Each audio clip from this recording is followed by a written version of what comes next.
Então, boa noite a todos. Estamos aqui na última PEC de 2021. Nós encerramos esse ciclo de 2021 com uma prova que vai ser em janeiro. A gente já tem a data postada lá no grupo, mas hoje, ao final da PEC, eu relembro para vocês. E em fevereiro a gente vai ter a formatura dos residentes com a apresentação dos TCCs, que aí no início de janeiro eu já dou as coordenadas para a gente combinar. A gente está combinando as datas, o local, a gente está organizando tudo.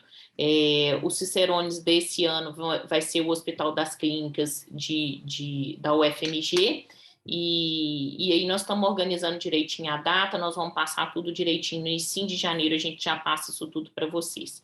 E a reunião hoje, então, ficou aos cuidados do Hospital Samuel Libani de Pouso Alegre, e quem vai apresentar o caso clínico é o Dr. Mário Eduardo Guedes, que é residente do primeiro ano de coloproctologia, e quem vai apresentar o tema GIST vai ser o Dr. Carlos Roberto Amorim. O Dr. Carlos Roberto Amorim é titular da Sociedade Mineira de Coloproctologia, da Sociedade Brasileira de Coloproctologia, do Colégio Brasileiro de Cirurgiões e da SUBET. É preceptor e coordenador da residência de coloproctologia do Hospital das Clínicas Samuel Libani de Pouso Alegre, Minas Gerais. Então, para começar, Dr. Mário Eduardo, a palavra é do senhor. Pode compartilhar a tela com a gente.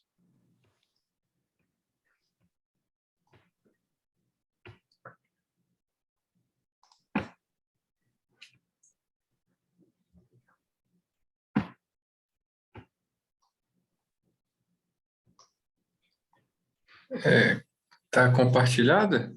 Compartilhada, só não está na modo apresentação ainda.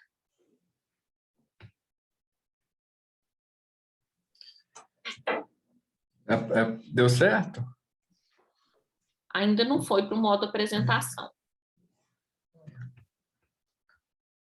Se para você foi no seu computador, às vezes descompartilha e compartilha de novo.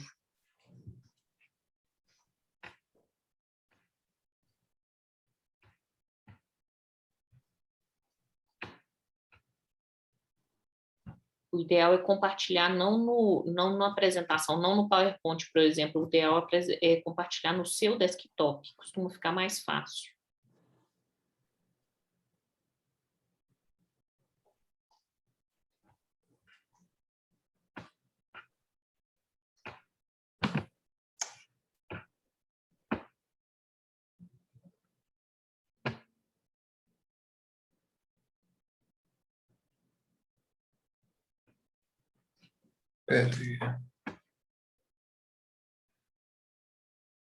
Tá.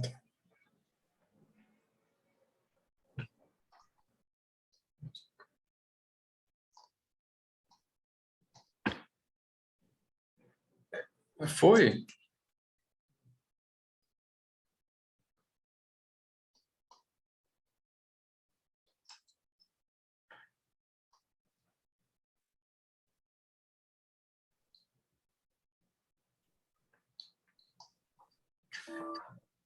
Tá.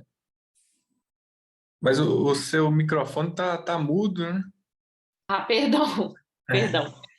Agora você descompartilhou a tela, eu acho que se você compartilhar de novo vai dar certinho.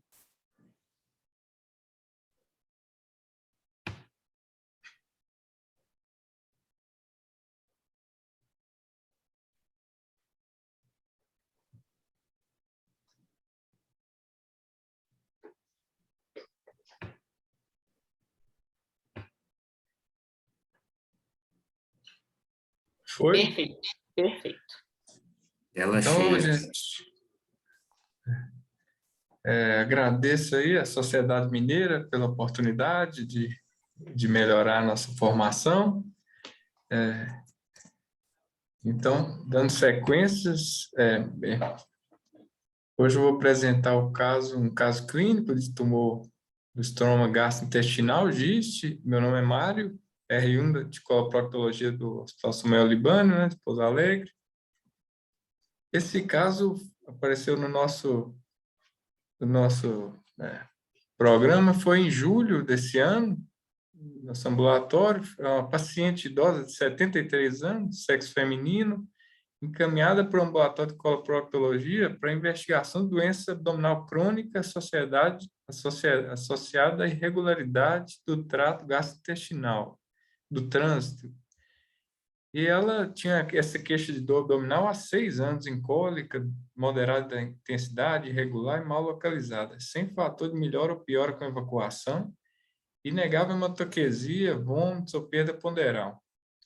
Do trato gastrointestinal, ela evacuava 1 a 3 vezes por dia, fezes consistência irregular, às vezes mais pastosas, bem formadas. E de história patológica pregressa, ela é hipertensa, 30 anos, dislipidêmica, hiperparatiroidismo primário, fibromialgia, úlcera gástrica, transtorno de ansiedade. Ela fazia o uso de 3 antihipertensivos, antidislipidêmico, fibrato e antidepressivo e um inibidor de bomba de prótons. Negava história de câncer familiar e era ex-tabagista, parou 10 anos, e ela já trazia exames complementares investigando essa dor crônica, uma tomografia de abdômen 2018, que era sem alterações, colonoscopia recente de junho desse ano, sem alterações, e exames laboratoriais inespecíficos também. O exame físico dela, ela tinha um sobrepeso, aparelho cardiovascular e respiratório sem normalidades, abdômen sem massas palpáveis. Na inspeção anal não havia normalidade, toque retal, esfíncter hipotônico, somente. Anoscopia e retossimodoscopia rígida do ambulatório, nada de anormal. E na colonoscopia recente que ela trazia, né, do mês passado, ela tinha um preparo adequado, estava progredido até o ilho terminal, o exame dentro da normalidade. Então, a hipótese diagnóstica nessa consulta foi uma dor abdominal crônica a esclarecer, tinha cerca de 6 anos, e foi solicitada tomografia de abdômen total e exames laboratoriais. Então, a tomografia, a gente vê essa imagem aqui, a seta vermelha, a gente pode ver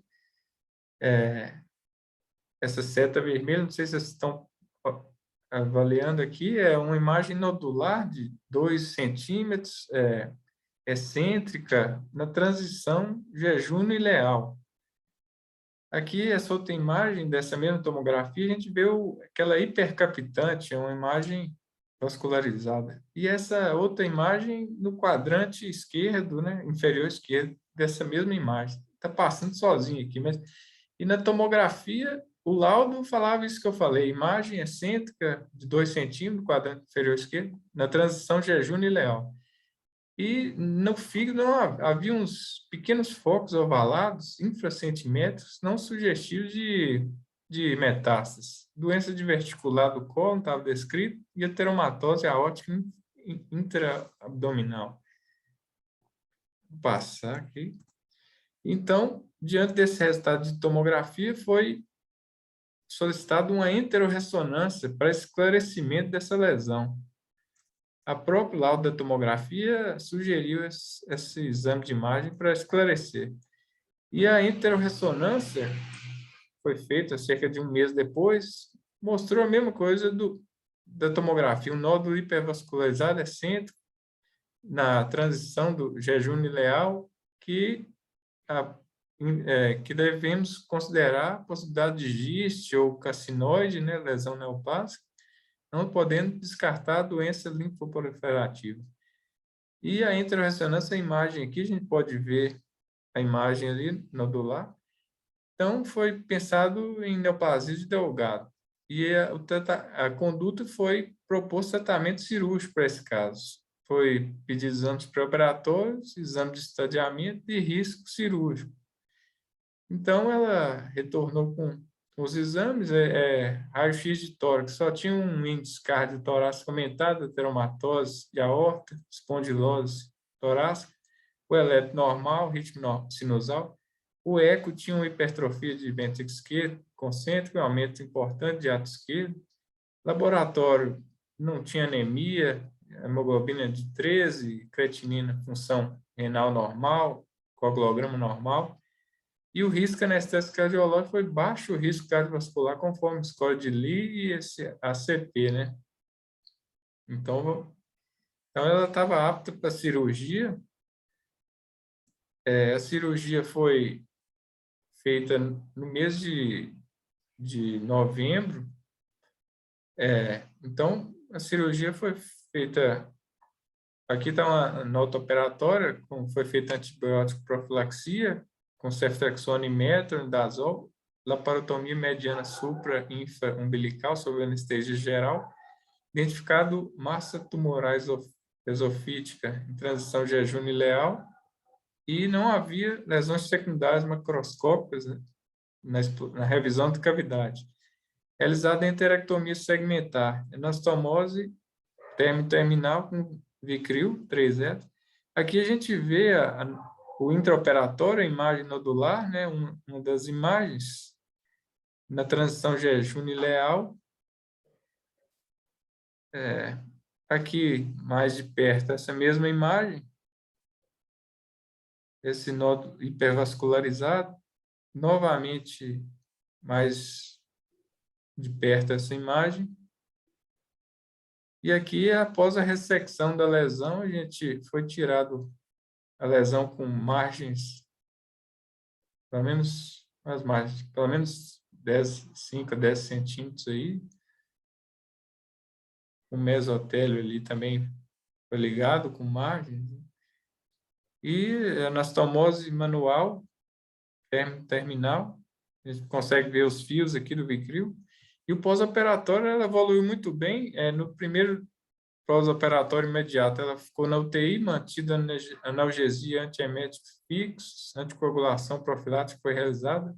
No primeiro dia pós-operatório, ela foi para a enfermaria, tolerou dieta oral dentro das primeiras 24 horas, foi retirado cateter venoso central e sonda vesical de demora, e foi estimulado deambulação após o primeiro DPO, e no terceiro DPO ela já teve alta hospitalar, evoluiu muito bem.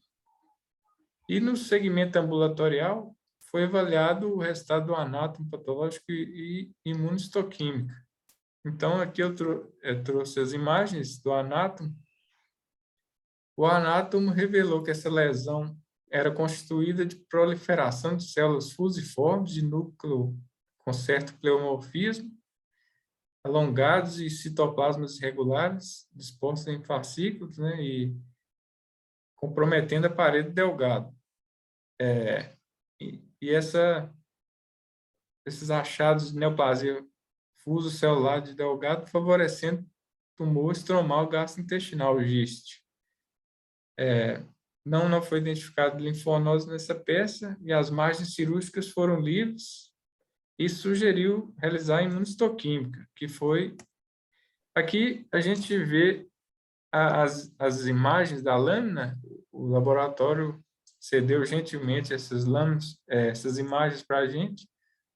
É possível ver que no número 1, aqui eu não consigo, não sei se vocês estão vendo a seta, número 1 aqui a gente vê a mucosa do delgado. Número 2, a gente vê as células fusiformes, né, características do GIST. Aqui está um aumento, pequeno aumento, depois a gente vai ver melhor. Número 3, o patologista deixou a túnica da muscular própria do delgado. Então, aqui, nessa outra lâmina, a gente consegue ver com aumento maior, o número 2 aqui, as células do GIST. Agora, num grande aumento, a gente consegue ver aqui as células fusiformes, né, desse GIST, e sem atipias importantes.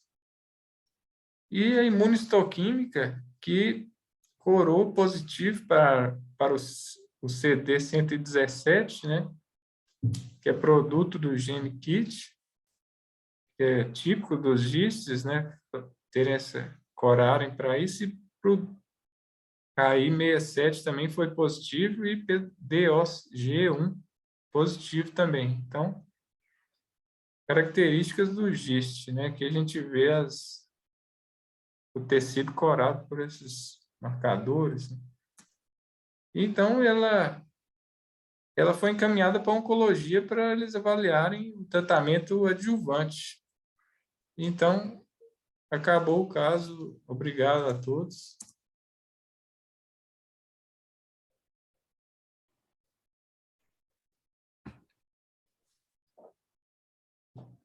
Parabéns pela apresentação, Mário.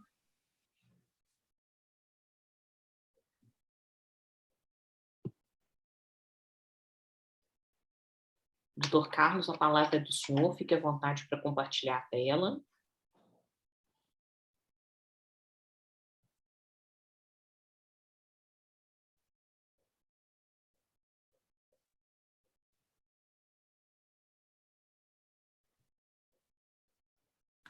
Boa noite, vocês estão enxergando minha tela? Sim, está no modo apresentação, está tudo certinho. Ótimo, eu gostaria de saudar aos colegas que estão presentes na sala, em especial a doutora Cântia, que está à frente aí do Programa de Educação Continuada da Sociedade Mineira, doutor Hélio, doutor Bruno também, o nosso presidente, e eu vou tecer alguns comentários teóricos sobre o GIST, né, aproveitando que no último PEC, o doutor Alexandre Miranda, lá do IPSENG, comentou sobre o tumor carcinoide, e eu achei que seria uma boa oportunidade da gente continuar basicamente no mesmo capítulo dos tumores que são incomuns, né? Então, vamos lá.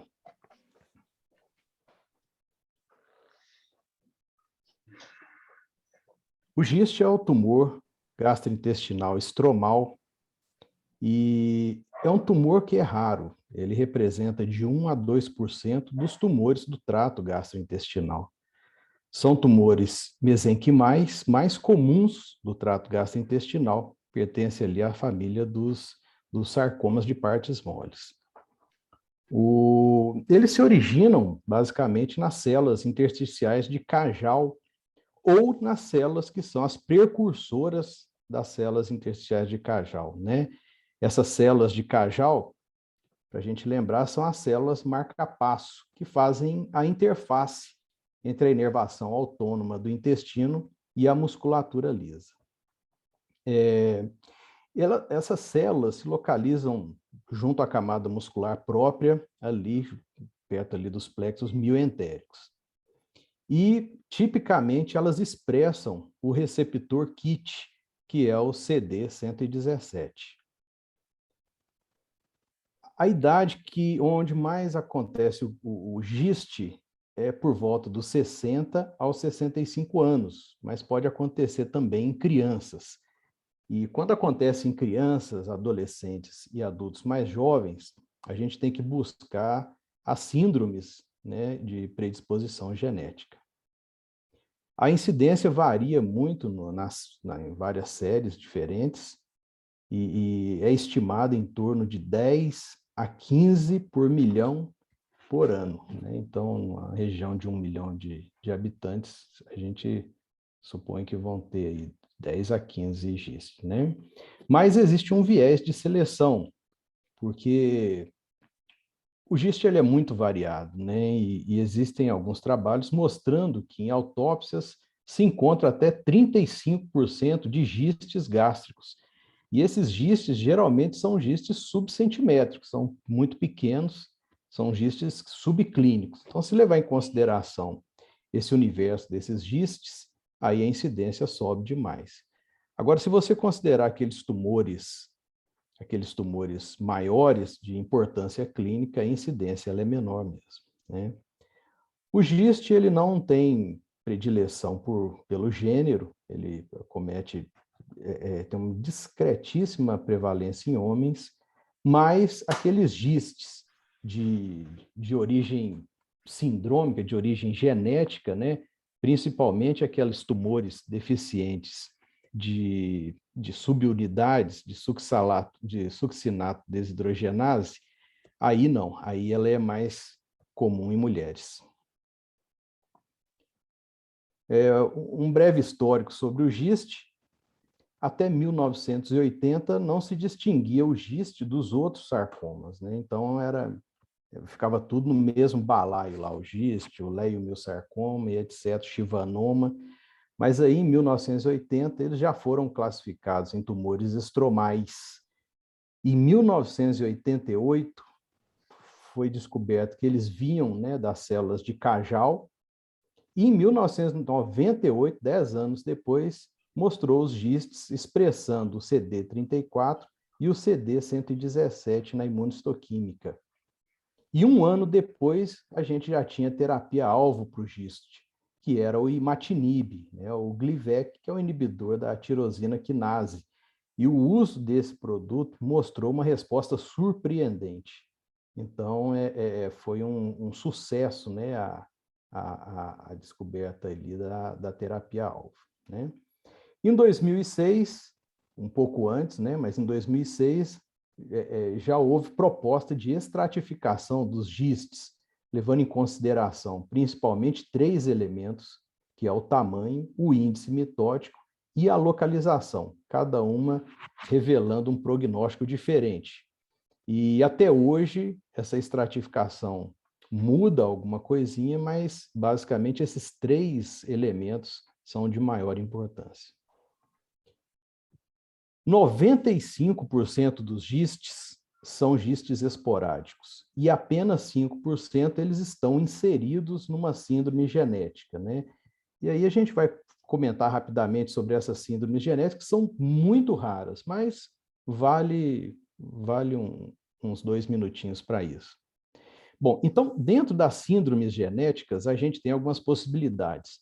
A primeira e talvez a mais rara é a própria mutação germinativa ali dos genes, né? Tanto do KIT quanto do receptor alfa do fator de crescimento derivado de plaquetas, né? Que são os 2 genes assim mais envolvidos na gênese do giste, né? E quando essa mutação ela é germinativa, ela leva a uma síndrome em que, por exemplo, quando você tem essa mutação no giste, o paciente vai ter giste em vários sítios, né? A hiperpigmentação da pele, tumores de nervos autônomos, né? O paragangliomas, enfim, são doenças assim que têm mais elementos, né, envolvidos e acontecem numa idade muito precoce, né? Mas felizmente é muito raro. Dentro das síndromes genéticas também vale citar a neurofibromatose tipo 1, né, a NF1, que é a mutação aí desse gene. E aí a gente vai ter o giste do intestino delgado, multifocal, com histologia fusiforme, né, e que não expressam nem o KIT, nem o PDG-FRA. Essa é uma alteração genética muito diferente. Tem também a síndrome de Carney-Stratax, que acomete crianças e adultos jovens, é o giste multifocal associado com paragangliomas, né? E normalmente a síndrome de Carney-Stratax, ela está lá nos tumores com uma alteração molecular, que é a deficiência de subunidades de succinato desidrogenase, a gente vai ver um pouquinho disso mais adiante, e a tríade de Carney, que a gente tem o giste, os paragangliomas e condromas pulmonares. Então, são síndromes que você tem vários elementos levando a doenças assim mais graves, né? Bom, voltando ao giste esporádico, não vou falar muito mais sobre os gistes inseridos em síndromes genéticas, mas o giste esporádico, ele acontece em todo o trato digestivo, desde o esôfago até o ânus, e é muito mais comum no estômago e nas porções iniciais do intestino delgado, né? Entretanto, até 15% dos gistes vão acontecer no ambiente de trabalho nosso, né? Por isso a importância da gente revisitar o giste de vez em quando, tá bom? Raramente acontece o giste fora do intestino ou do estômago, né? Que é o egiste, é o giste extra-gastrointestinal. O egiste, ele pode acontecer em 2 situações. Ou ele é metástase de um giste primário, ou às vezes é um resquício de tecido celular que na embriogênese formou ali alguns focos, né? Principalmente no peritônio e no omento. A apresentação clínica do GIST é muito variável, né? O GIST, a grande parte das vezes, inclusive, são achados incidentais, né? É o paciente que está fazendo uma endoscopia por algum outro motivo, encontra o GIST, né? Existem alguns trabalhos interessantes mostrando um número considerável de diagnóstico de GIST durante a cirurgia bariátrica, principalmente cirurgia de sleeve, né? Em que você disseca bem você avalia bem o estômago, grande porção do estômago, então às vezes encontra GIST. Eu acho que até, se eu não me engano, 10% dos GISTs diagnosticados em uma unidade que opera bariátrica, você pode encontrar, né, nessa situação. E aí pode ter sangramento oculto, que é um sintoma que talvez seja o sintoma mais comum do GIST, né, levando ali eventualmente anemia, pesquisa de sangue oculto nas fezes, etc. Alguns casos pode levar a dor abdominal e outros, quando você tem tumor com efeito de massa ou tumores que vão fraturar, né, romper, às vezes leva a abdômen agudo, tá? Massa abdominal assintomática também. E em crianças e adolescentes, leva aí a dinamia, o emagrecimento e a anemia. Enfim, então é uma doença multifacetada. Você tem desde lesões muito pequenas, com pouquíssimos sintomas, até lesões maiores, né, levando, às vezes, até a abdômen agudo. A síndrome paraneoplásica no GIST, ela é rara, sabe? Mas pode acontecer, eventualmente, a hipoglicemia e o hipotiroidismo consumptivo, né? Então, uma avaliação clínica bem feita naqueles casos em que você tem GIST muito volumoso, ela é muito bem-vinda.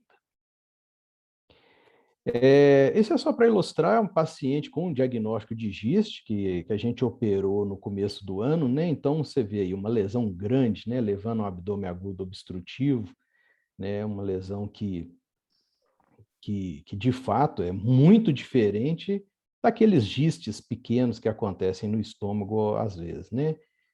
Então, olha assim, uma lesão muito grande, né? Que lembra muito o tumor desmoide, não é? É um giste.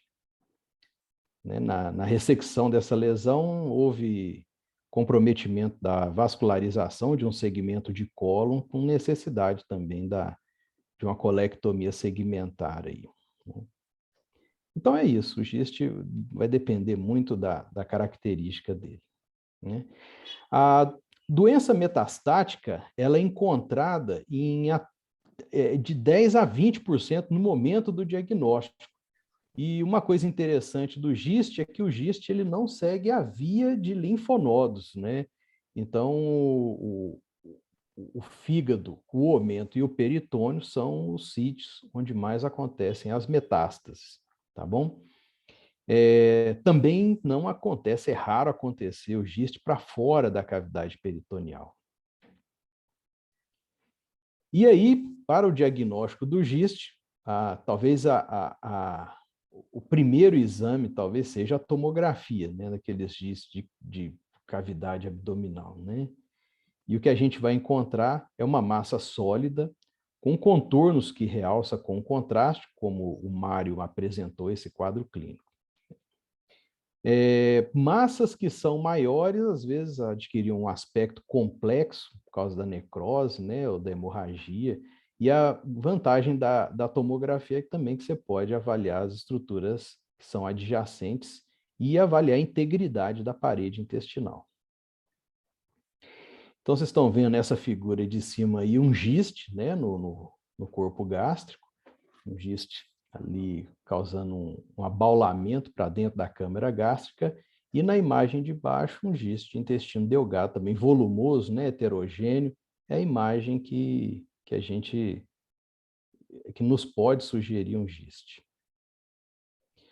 A ressonância nuclear magnética também é usada, principalmente nos GISTs que são primários do reto, né? A ressonância ela tem um valor muito grande no reto, inclusive ela é superior ao ultrassom endorretal, uma vez que o linfonodo, como eu disse agora há pouco, não é tão importante no GIST quanto é no adenocarcinoma, tá? Então, na ressonância, gistes pequenos vão ser redondos e simétricos, E naqueles gistes maiores, você tem lesões assimétricas, heterogêneas, né, multilobuladas, então, mais uma vez, aí, variando muito a característica do giste. O PET-CT, ele não é usado inicialmente para avaliação do giste. Ele não substitui a tomografia e nem a ressonância nuclear magnética, né? O giste, de fato, ele tem uma alta taxa metabólica, mas o PET, ele é reservado em que situação? Naqueles pacientes que, eventualmente, têm uma lesão muito grande, que vão para a neoadjuvância, e aí você vai programar a cirurgia desse paciente. Aí sim o PET vale a pena. Mas, caso contrário, tirando essa situação, o PET ele não acrescenta muita coisa, né? Para os gistes de estômago e duodeno, o padrão ouro é a endoscopia digestiva alta com ecoendoscopia, né? Então, o que vai ver é uma lesão subepitelial com margens suaves, recoberto com a mucosa normal e às vezes tem uma ulceração central. Então, aquela lesão que ela tem uma úlcera, é uma lesão típica mesmo, né, da endoscopia, tá bom? E no ultrassom, o que a gente vai ver são lesões hipoecóicas homogêneas e, às vezes, heterogêneas, a depender da malignidade desse giste, né? Que pode acontecer tanto na quarta camada, que é a muscular própria, e eventualmente, o giste também pode estar ali na segunda camada, né? A muscular própria, tá bom? Desculpa, na muscular da mucosa. Na colonoscopia, a colonoscopia não ajuda muito no giste, né? A verdade é que para a gente fazer ressecções de giste por colonoscopia, a gente tem que estar ciente que tem que ser uma ressecção completa, né? E talvez isso seja bom quando você tem um giste que tem um aspecto mais polipoide, ou que o endoscopista consiga fazer uma boa ISD, talvez, sem e que consiga lidar com uma eventual perfuração, né? Porque você vai ter que acabar trabalhando ali na muscular própria, né? Ou você pode também programar uma ressecção tipo full thickness, né? Você pode fazer uma ressecção toda a parede, mas aí já são centros assim de grande referência, né? As lesões maiores, sem dúvida, vão demandar cirurgia. E essas biópsias que às vezes a gente vai fazer, né, tentando buscar algum tecido no giste, pode ser muito frustrante, porque o giste, quando ele é de pequeno a médio, vamos dizer assim, às vezes ele é recoberto com mucosa normal, né? Então não adianta ficar biopsiando mucosa normal, que é frustrante. Aí o valor da ecoendoscopia com a punção, tá bom? O ultrassom transretal, ele pode sugerir um giste, ele pode ajudar a guiar uma punção, mas também talvez a ressonância seja tão boa, até um pouco melhor do que ele, né? Bom, essa é a imagem, só para ilustrar, né, a imagem aqui de um giste, esse giste é um giste gástrico, mas vocês estão vendo nessa imagem superior direita ali, ó, uma elevação, né, talvez de origem subepitelial, com uma úlcera, né, no ápice. E aqui embaixo a imagem ecográfica, né? Então você tem ali uma nodulação irregular heterogênea na quarta camada, nos dois lados. Na histopatologia, o giste ele pode ter formas celulares diferentes, né? Então, você tem, na maioria das vezes, as células que são células típicas fusiformes, como o Mário apresentou nesse caso aí, e isso é 70% dos gistes, mas em 20% das vezes você tem as células epitelioides, e elas estão presentes lá no estômago e naqueles gistes que não expressam o KIT, né? Gistes que tem mutação no PDGFRA, nos gistes em pacientes jovens. E tem também aqueles gistes em que a histologia mostra um padrão misto, né? Você tem os dois tipos celulares, Essa aí é só para mostrar novamente, porque essa imagem ficou de fato muito, muito bonita. O patologista que trabalha com a gente nos cedeu e mostra esses fascículos, né? Essas células aí com o núcleo alongado, né? Assim, vocês estão vendo vasos aí, esses... É uma imagem bonita mesmo, né? Do GIST, dessas células fusiformes. E na imunohistoquímica, basicamente, tipicamente, o GIST vai expressar o KIT, né? Então, você tem ali uma mutação, né, no KIT, que ele vai expressar o CD117, que é o KIT, né? Eventualmente, você tem GIST sem mutação, mas que expressa o KIT. Ou seja, é o que a gente chama do GIST selvagem, tá? E quando acontece isso, você tem que buscar outras alterações genéticas. E a mais comum nessas situações de KIT selvagem são mutações desse gene, né? Que é o receptor alfa do fator de crescimento derivado de plaquetas, que é a outra mutação também comum, tá? Também você tem na imunohistoquímica a presença do DOG1 de 87% a 97% dos GISTs. E o CD34, né? O GIST também ele pode expressar actina de músculo liso. Entretanto, o contrário não acontece. Quando você está buscando, por exemplo, um leiomiosarcoma, ele não vai expressar o KIT, né? Então, por isso que a imunohistoquímica ela é importante de fato, né? Ela mudou toda a história da doença do GIST.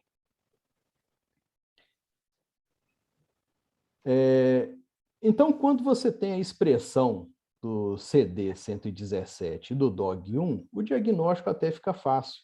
Mas quando você não expressa o CD117 e às vezes nem o DOG1, mas aqueles pacientes que têm a histologia muito típica do GIST, você vai ter que tentar identificar a mutação genética, onde que está a mutação do KIT ou do PDGFRA, né? Porque às vezes você está diante de um GIST que é selvagem, né?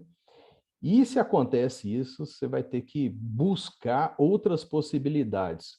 Como eu disse, esses tumores que têm deficiência de subunidade de succinato desidrogenase, né, os subtipos ali dessa família, o A, B, C e D, ou detecções de alterações mais raras, como a neurofibromatose 1, o CARRAS e o BRAF, né? E aí já entra numa seara de tumores muito raros.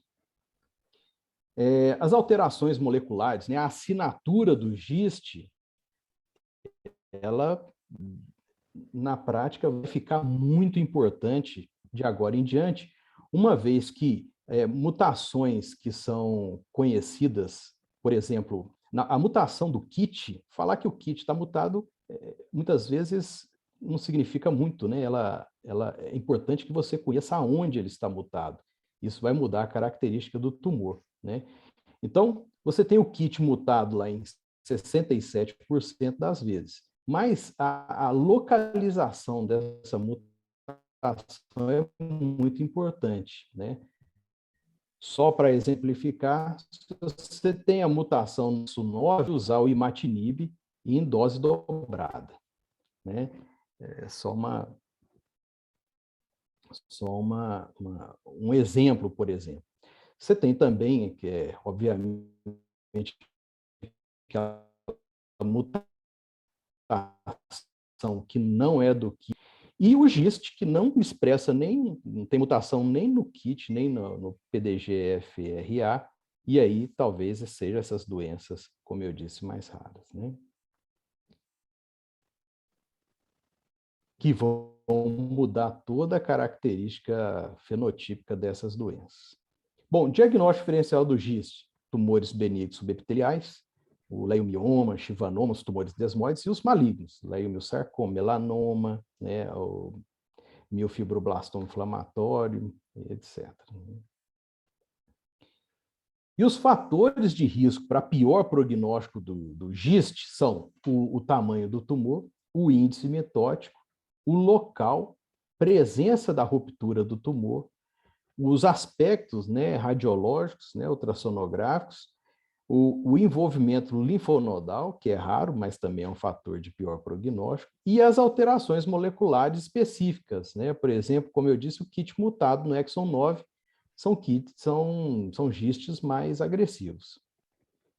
E aí a gente tem vários scores, né, para poder estratificar o risco o giste de maior risco, né? Então a gente tem que usar isso aí para poder colocar o paciente num organograma, para entender qual que vai ser a conduta nesses pacientes. Bom, o tratamento. Se o giste é localizado, o que é o objetivo do tratamento é a ressecção completa, né? É o caso desse paciente aí que o Mário apresentou. Não há necessidade de linfadenectomia, né? Porque, como eu disse, os gistes, eles não usam essa via de metástase, né? Então, se o linfonodo é clinicamente negativo, você tem um exame de imagem que não mostra cometimento linfonodal, você não precisa buscar linfadenectomia, tá bom? Mas a ressecção R0, ela é super importante. Grandes tumores, melhora a laparotomia, né? Talvez nesses tumores grandes a gente não possa, principalmente quem não tem muita vivência, não deve se aventurar com laparoscopia nem robótica, né? Tumores pequenos de estômago e de reto, pode, como eu disse, tentar ressecções endoscópicas em centros de referência.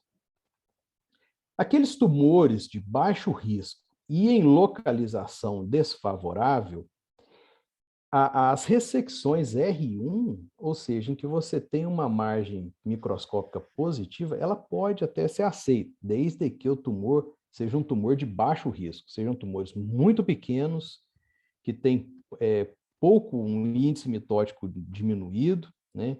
Então, nessas situações, a gente até pode fazer uma vigilância ativa nesses pacientes que tiveram ressecção R1, tá bom?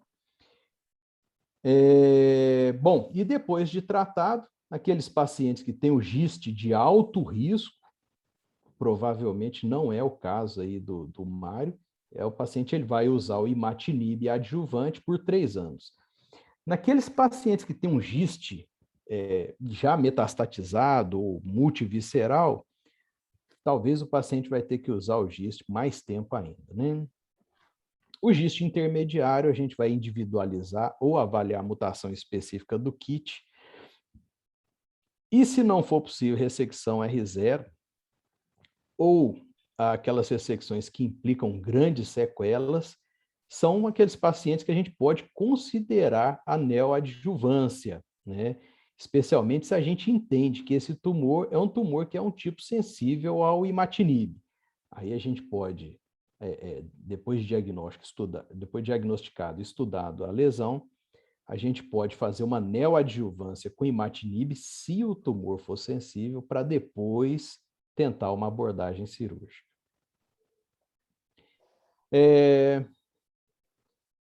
Então, basicamente é isso. O objetivo das lesões menores é a cirurgia, tá?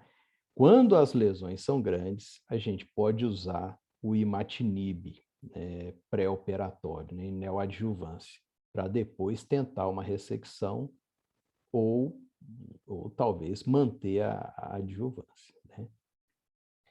Aqueles tumores avançados, inoperáveis e metastáticos vão usar o imatinib, como eu disse, talvez indefinidamente, tá? E existem algumas situações em que o imatinib ele não vai ter efeito, né? Principalmente se os tumores não têm mutação do KIT, né? Aí talvez a gente tenha que usar outras drogas, né? E aí o oncologista tem que ficar atento para poder entender a assinatura desses tumores, tá bom?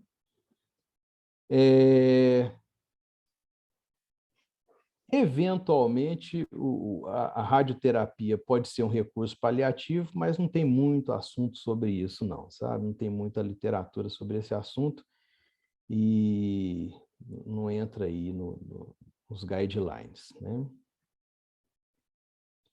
Bom, então é isso aí que o oncologista vai usar, a depender da expressão molecular e da mutação genética, ele vai oferecer drogas que tem um efeito alvo, né? Tem um efeito específico para poder tratar o GIST, tá bom? Bom, então, eu acho que eu falei demais e rápido demais, mas as mensagens para a gente deixar ficar em casa, né? Que os GISTs são tumores mesenquimais mais comuns do trato gastrointestinal, né? Que acontece mais em estômago, mas também acontece no intestino grosso, né? As alterações moleculares comuns são a mutação do KIT, do receptor alfa, do fator de crescimento derivado de plaquetas, né?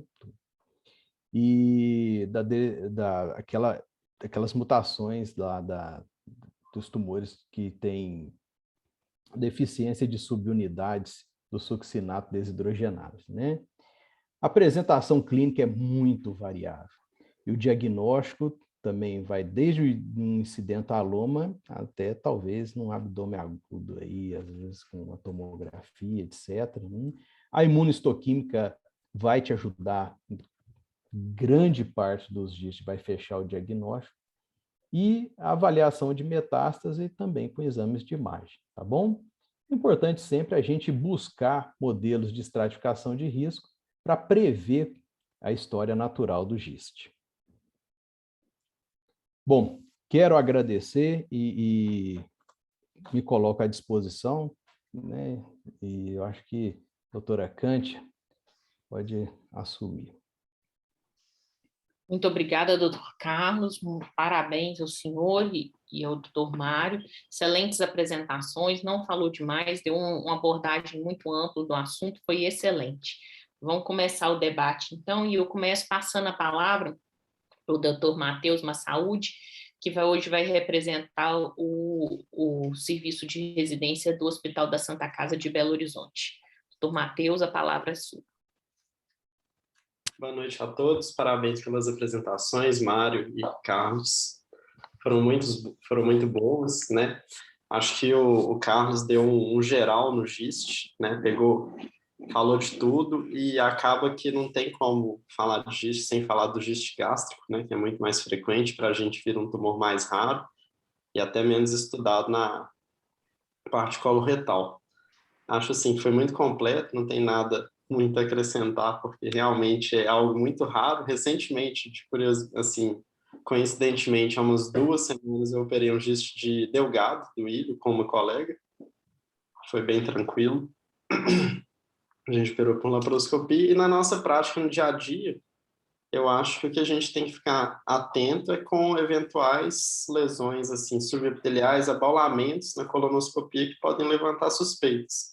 Lembrando que muitas vezes, como o Dr. Carlos comentou, o diagnóstico é incidental. Então, às vezes, esses abaulamentos, por vezes inocentes, podem justificar um outro exame de imagem, como a tomografia, que vai levar a um diagnóstico mais precoce de um tumor raro e, de muitas vezes, difícil diagnóstico, especialmente no cólon e reto. Mas gostaria de parabenizar os dois pelas apresentações que foram excelentes. Acho que é exatamente aí o ponto da importância do GIST, né? A gente só cumprimenta quem a gente conhece, então a gente entender o que tem, qual o caminho que a gente tem que seguir, para a gente não ser surpresa na nossa prática clínica, porque acaba aparecendo. É raro, mas acaba aparecendo. É raro, mas acaba aparecendo. Vou passar a palavra para a doutora Magda, prof. Pois não? É Guilherme, desculpa.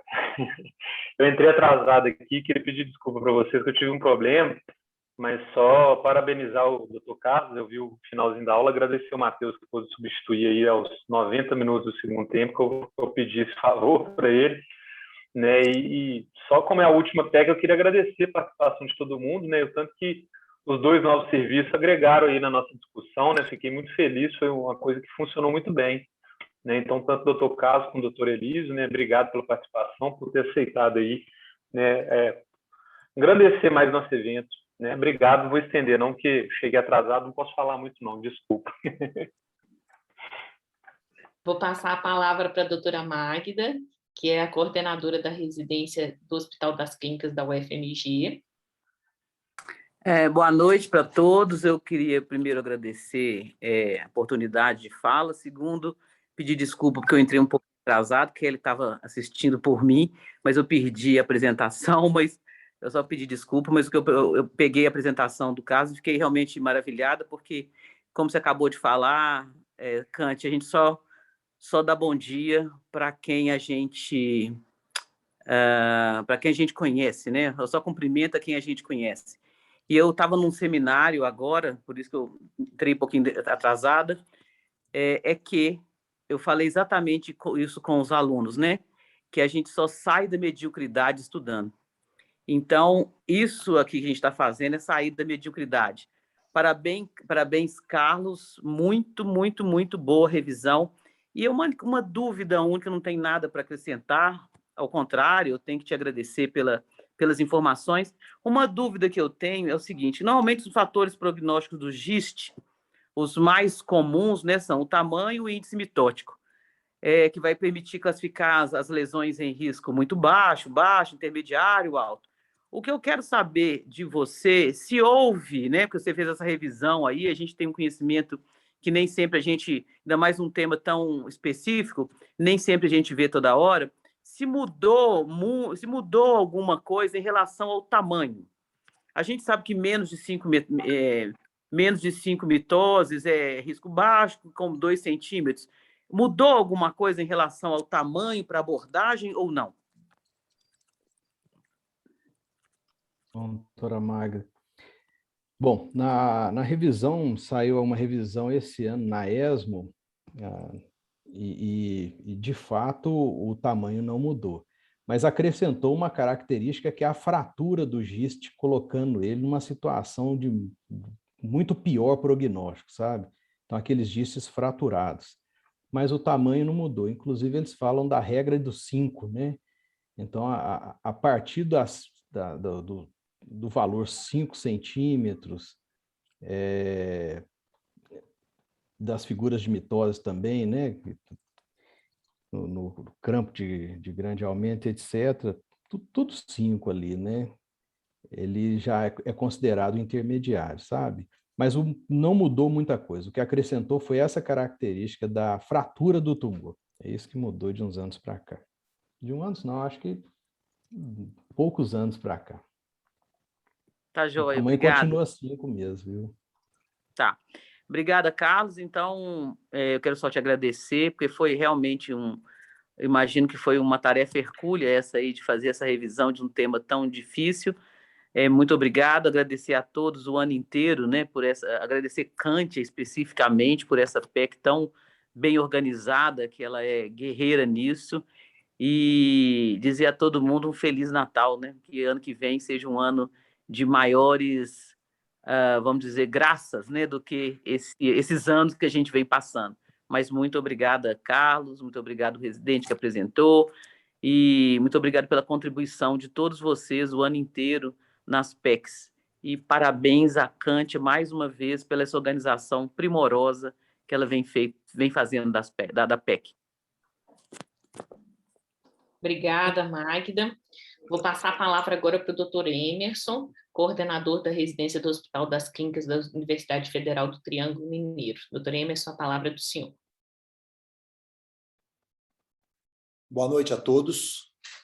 Em primeiro lugar, gostaria de parabenizar pela revisão ao Dr. Carlos, né? Caso muito interessante. Eu, como sempre, gosto de fazer aquelas perguntas, principalmente para os residentes que estão participando. Neste caso dessa cirurgia, como teve um diagnóstico pré-operatório de uma lesão pequena, por que vocês optaram por fazer laparotomia e não entrar com vídeo já diretamente, já que a parte já que a metástase através de linfonose não é tão importante? Só para ilustrar o pessoal, se vale a pena, quando a gente pegar um caso dele, vamos entrar por vídeo ou vamos entrar por laparotomia?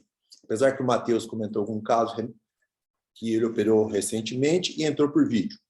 E as coisas de coincidência, nós tivemos a oportunidade de operar um paciente na semana passada, que hoje até tirei os pontos dele, com a lesão no intestino delgado semelhante, entramos por vídeo, e aquele intestino delgado foi identificada essa tumoração, não tem o diagnóstico se existe o que é uma tumoração, e abrimos uma incisãozinha pequena de fanestil, puxou o delgado, E vamos aguardar o anato patológico. Não fizemos grande linfadenectomia, porque o delgado é fácil de fazer isso.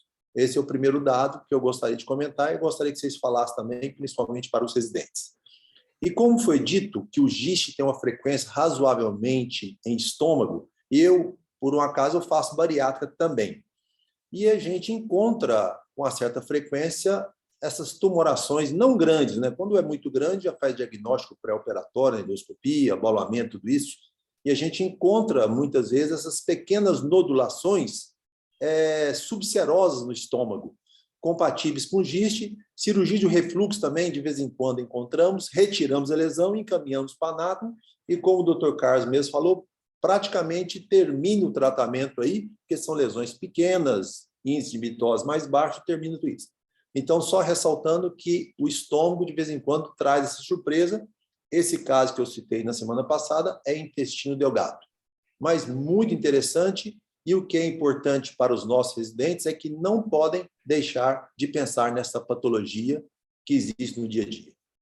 E, mais uma vez, parabéns a todos, e como disse a professora Magda, um Feliz Natal para todos nós, um ano novo com mais esperança, sem Covid, sem máscaras, né? Máscaras só em centro cirúrgico, pelo amor de Deus.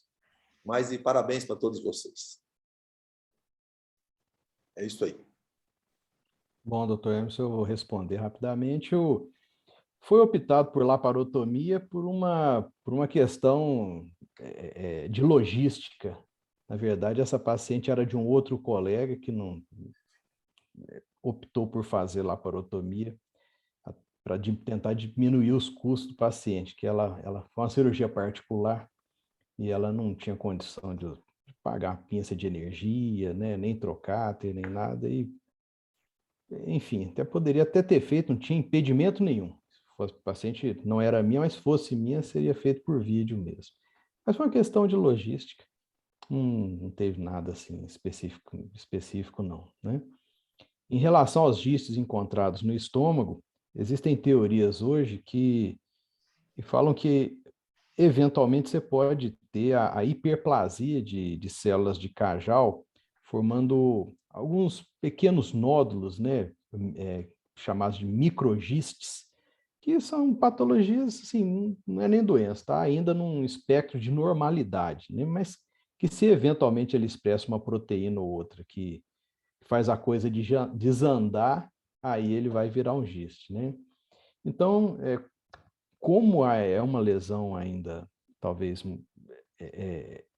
que agora está dando uma importância maior pela doença, talvez a coisa mude aí, né, dentro de alguns anos, né? Primeiro, pela excelente resposta ao imatinib. E segundo, talvez por entender que tem patologia, tem gistes que têm o comportamento muito indolente, né? O giste gástrico, foi muito boa essa questão, porque os gistes gástricos, eles têm um comportamento muito, mas muito diferente dos gistes de intestino delgado e colo, né? Isso é uma coisa importante para a gente saber, são praticamente duas patologias distintas, tá? Então, o giste de estômago, você ainda pode ter uma conduta um pouquinho mais flexível. Agora, para intestino delgado e intestino grosso e reto, não. Aí é a ressecção, porque o comportamento dele é mais agressivo. Mas obrigado pelas considerações. Obrigado. Eu não estou vendo aqui na lista de presença nem a doutora Sinara, que é a representante do IPSENG, do Serviço de Coloproctologia do IPSENG, e nem nenhum preceptor do Hospital Felício Roxo. Eu estou errada? Tem alguém aí que queira fazer o comentário? Se não mesmo, eu passo a palavra para o Dr. Carlos para encerrar o conteúdo aí, e eu gostaria de dar só mais um recadinho ao final. Bom, eu gostaria de agradecer, né? Queria convidar, se você me permite, doutor Elísio, se quiser fazer algum comentário, professor, sobre o assunto, né? Mas basicamente a mensagem foi dada, viu, Cântia? Eu quero aproveitar para te parabenizar. Eu acho que você brilhantemente conduziu o programa de educação médica continuada da sociedade e é louvável toda a sua atitude em prol dessa educação para os residentes, né? Nesses anos aí que estão sendo duros, né, pela pandemia, tá bom? Parabéns, viu?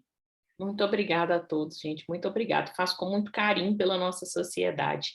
Doutor Elísio, então a palavra para o senhor encerrar. Pois não. Olha, eu fiquei encantado com a apresentação do Carlos.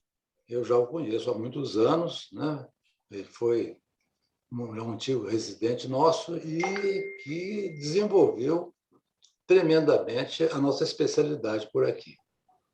E essa apresentação dele foi perfeita, bem atualizada, e é uma patologia que a gente tem que pensar nela, porque são sintomas, às vezes, muito assim, subclínicos, mas se a gente não imagina a patologia, a gente não vai chegar nela. Mas então, gostei demais da apresentação, estimulou muito a ignorância da gente. Diz que a boa aula é aquela que estimula a ignorância nossa, né? E então, quero parabenizá-lo a você pelo trabalho que você tem tido e o grupo todo da nossa Sociedade Mineira de Coloproctologia, que brilhantemente desenvolveu durante o ano essas PECs que foram tão assim importantes. E aproveito também para desejar um Feliz Natal para todos nós, né, que seja um final bem bom esse ano. Obrigado. Se Deus quiser, exatamente, doutor Elísio, é um trabalho da sociedade que vem vindo aí, eu só peguei o trabalho já num momento muito bom de andamento, e cada um que vem acrescenta um pouquinho, é isso que é a nossa sociedade, né? O trabalho em grupo engrandecendo nossa especialidade. Então, o recadinho que eu gostaria de dar é que, então, a gente, em janeiro, não teremos aula, a gente vai ter a prova, dia 12 de janeiro, tá, residentes? Hoje a gente teve um índice de falta muito grande dos residentes, quero lembrar que é uma atividade obrigatória e que as faltas têm que ser justificadas. A única que justificou comigo a ausência foi a doutora Gabriela, do Hospital das Clínicas, que está de férias. Doutora Eli, tem algum recado da sociedade? Essa é a última atividade científica do ano. Tem só uma reunião administrativa para programar patrocínios para o ano que vem. Eu vou colocar esses vídeos, tem alguns vídeos faltantes que eu vou colocar no YouTube a tempo da prova, para todos os residentes que quiserem rever e estudar. E desejar também um Feliz Natal para todo mundo, agradecer a companhia de vocês aí durante o ano todo. Eu só queria lembrar que não é a última, não. Amanhã é a última, doutor Hélio. Amanhã sim. Sim, senhor. Amanhã nós temos uma live de um tema interessantíssimo, que é prurido anal. Meu tema para esse ano. É só esse que me deixaram um tema, prurido anal, para fazer. Agora eu vou ter que arrumar outro tema. Sei, prurido anal. Então, amanhã ainda tem. Tá vendo? Você estava me deixando aí de lado aí. Amanhã ainda tem. Eu e o Saúde vamos enfrentar o prurido anal. Isso aí, depois da aula da Magda falar de prurido anal, pode pôr qualquer coisa na prova que eu tenho certeza que todo mundo vai acertar. Uma Saúde, depois de enfrentar o prurido anal, ainda não fala que tem, né, uma Saúde? Pois é, fala sério. Sacanagem. Porque prurido anal, eu vou te dizer, só nós dois para enfrentar, viu? Puxa vida! Vão brilhar e vai bombar a live, tenho certeza. Boa noite a todos, muito obrigada pela presença de todos. Boa noite, Feliz Natal, pessoal. Parabéns. Feliz Natal. Tchau, tchau. Feliz Natal para todos.